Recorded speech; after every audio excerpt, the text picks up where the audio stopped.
Blessed are those who are persecuted for the sake of righteousness, for theirs is the kingdom of heaven.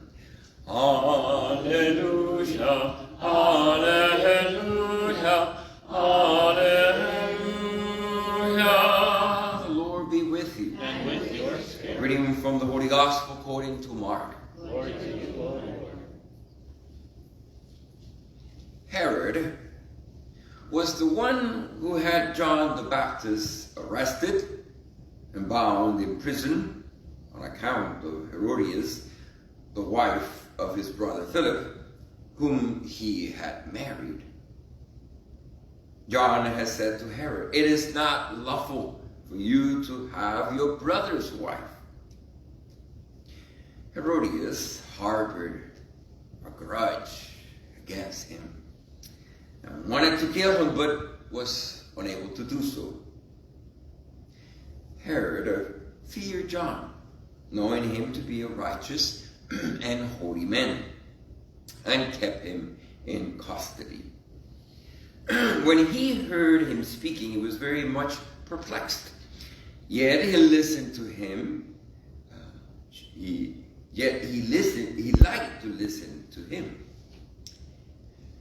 She had an opportunity one day when Herod, on his birthday, gave a banquet for his courtiers, his military officers, and the leading men of Galilee.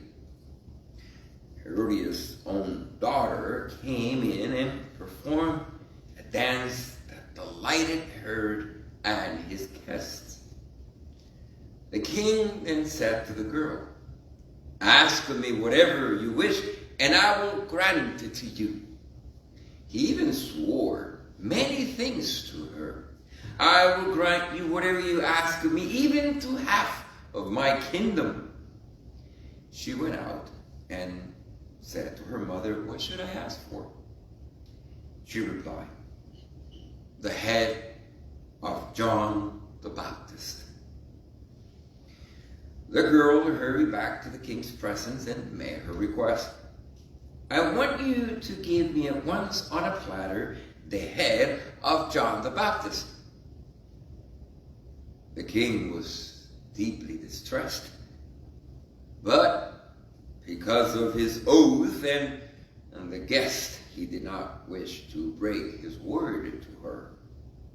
So he promptly dispatched an executioner and with orders to bring back his head. He went off and beheaded him in prison. He brought in the head on a platter and gave it to the girl. The girl in turn gave it to her mother. When his disciples heard about it, they came and took his body and laid it in a tomb. The Gospel of the Lord. Praise to you, Lord Jesus Christ. In today's celebration of the martyrdom of St. John the Baptist, I would like to highlight one principle in the spiritual life that if we're not aware, we can easily get sucked into. And once again, it highlights the importance of vigilance and spiritual exercises as not to get caught up in this phenomenon. What is the phenomenon here? That there is an interconnection between vices. There's an interconnection between the mortal sins, the 7 deadly sins. So let me do a little catechetical here. What are the 7 deadly sins? Pride, greed, lust, envy, gluttony, wrath, and sloth. The 7 vices, the 7 deadly sins, you see them in the context of today's gospel. And they're all intertwined, setting up the stage so that something so wrong could happen. If I were to ask you right now and I say, "Hey, could you go to the house right here, this house, and behead the owner of that house and bring the head to me?" you'd be like, well, I'm not going to do that.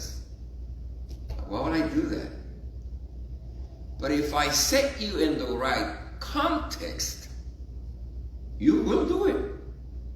Unless you're aware of it and not allow yourself to get caught up in the intertwinedness of vices that in the end lead to do things that we typically won't do.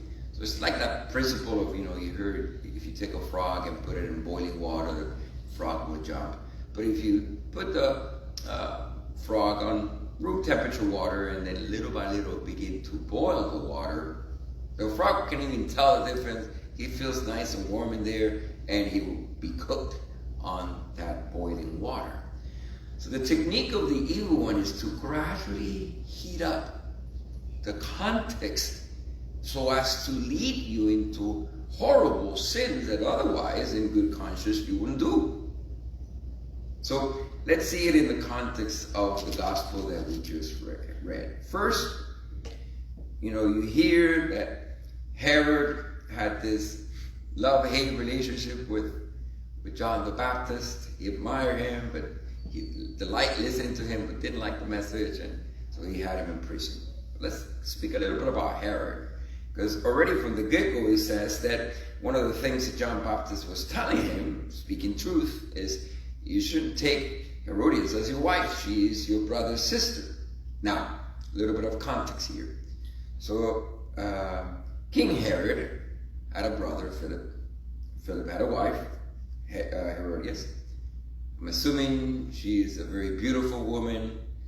And in the spirit of greed and envy, you see, the stage begins to set. His brother goes to, Herod goes visit his brother, Philip, and probably sees the beautiful wife that his brother has. Envy. I wish I could have her. Perhaps it had nothing to do with beauty. Perhaps it was envy. He was jealous of his brother having such a beautiful wife. And out of envy, I want to have her. Very likely also combined with lust. Oh, a beautiful woman. I wish that she could be mine. So you begin to see envy. You begin to see a spirit of avarice, greed, wanting more and more and more. If you're not careful, it will continue to lead you to sin. But let's even take a step back, because that's just the context where the gospel unfolds. You have to have that in mind. But as the story begins to be narrated, it says, and Herod had a great banquet. He invited the best of the best, very important people. Having a banquet, it means you're eating, which means you're sitting down, you're lounging, you're drinking, you're having a great time, relaxing, eating as you wish. Careful now, because if you open the pathway for sloth and gluttony, that's the first one that always comes. Then the other ones follow. But first is sloth and gluttony. If you want to work on one vice that will close the door for all the others, work on not falling into sloth and gluttony. That's the gateway for the rest of them. Sloth, also known as spiritual hibernation, meaning you get in this hibernation mode where you don't do spiritual exercises. Slothful. You care less about prayer or fasting or temperance, controlling yourself, about being diligent, temperance. You begin to forget that. Slothfulness will lead you to this spiritual hibernation. And if you're not spiritually exercising, you're growing weaker. You're opening the door, not just for sloth. Eventually comes gluttony. Why? Because we got to eat at least 3 times a day. And we love eating. Well, I don't know about you, but I love eating. And if it tastes good, I want more. And if I'm really hungry, I could eat even more. And that more and more, or a little bit more, won't hurt. You're already opening the pathway for something to come afterwards, because gluttony tastes like greed and avarice, wanting more and more and more, wanting what is there that is not mine. I want it for me. Selfishness. So from sloth to gluttony. Once you're in the spirit of gluttony, you're letting your lower passions take over. Eat more and more, it's okay. Drink more, it's okay. Now if you're drinking, you begin to lose your willpower. You begin to do things and say things that otherwise you would say, embarrassing yourself at times and those around you and those who are close to you. Sloth, gluttony. Gluttony over eating, over drinking, overindulging. Now you have no refrain, no rein over your lower passions. They could do whatever they want. Well, you know that eventually lust is going to come into the picture. Because if you open the gateway for the lower passions, the master of all lower passions will be lust, followed by wrath. And they go hand to hand. When you see yourself wrapped in lust and acting upon it, at the moment it may feel good, but afterwards the shame and the guilt. Then you get angry with yourself and begin to express that anger towards others. You're easily irritated. Anything bothers you. Now you're angry, constantly bitter, an old grumpy man or woman, whatever it may be, but wrath. And then any opportunity you've allowed your lower passions to take reign, then it is easy to go from being hurt to being angry to being vengeance, wanting retaliation, declaring war, wanting death. And ultimately, it leads to beheading people who otherwise wouldn't behead. Perhaps you don't shut their head off, but with your words, with your actions, how often do we cut people's head off? You chew it out and spit it out. But behind it all, and the root of all evil, pride. And you see it in the context of the gospel. Out of the pride that he made an oath, and he's the king, and the best of the best are watching him. He said, whatever you ask, and I will give you. By the way, footnote here, the lady who is doing the great dance, the daughter of Herodias, is a stepdaughter. I won't be surprised if in his loss of control of lower passions, he's probably even lusting over his own stepdaughter. And him offering many things is him being very seductive, trying to see if she will ask him to be his husband. Anything you want, I hope you ask for me. And because of pride, he gave his word when this, I don't know if the girl's naive or stupid, or I don't know what the story is for this lady. Asked the mom says, ask for the head off. Now he has to do it because of the pride. Another observation here, I was reading on a homily that Pope Francis gave in 2019, and he made this observation, I've never seen it before. The words used by Herod to the daughter, stepdaughter, ask for whatever, I will even give you half of the kingdom.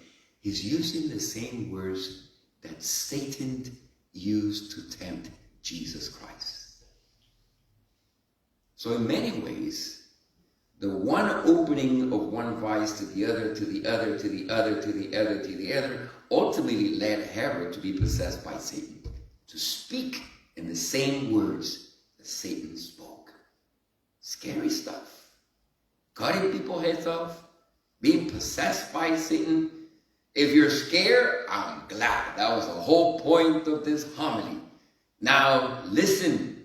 What should I do? Start with the first one. Don't get yourself caught up in sloth and gluttony. How do I do that? No wonder the Catholic Church continues to teach you must continue to practice spiritual exercises, summarized in 3 practices. Pray, fast, give.